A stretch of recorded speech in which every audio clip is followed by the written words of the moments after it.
one of the main issues is about dismantling the '94 crime bill that has created such a destructive narrative that created these policing policies, right, and these sentencing policies that we see impact the community, particularly communities of color. So the main question that I'm going to put, with the backdrop that people who have been impacted by the justice system have renewed a commitment to showing up at the polls, right? And I know we're working to bring 1.4 million to the polls in Florida, Texas, and California, and Pennsylvania, and Minnesota. They're coming, but they are going to come and they're going to be listening to what are you or any candidate's going to do to actually dismantle that '94 crime bill and reverse that narrative that's caused so much pain on families of color. Yeah.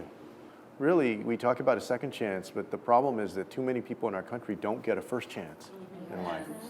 And as I mentioned, out there, I've geared my vision for beginning with making sure that people get a first chance so they never end up incarcerated in the first place, with improving our educational opportunities and doing it in an intersectional way that recognizes how race and education and housing and job opportunity intersect and go together. Because I know that it's not enough to just say, well, everybody's going to get pre-K and everybody's going to get health care.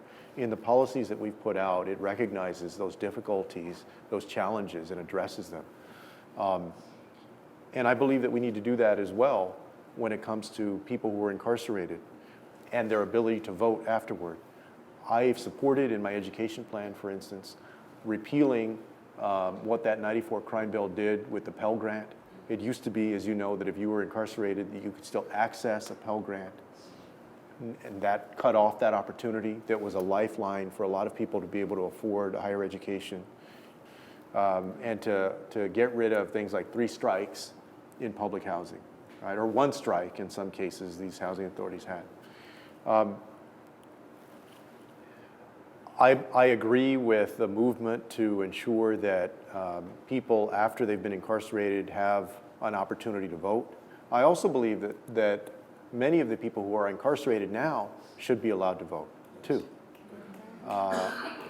And just to be specific, to delineate on that,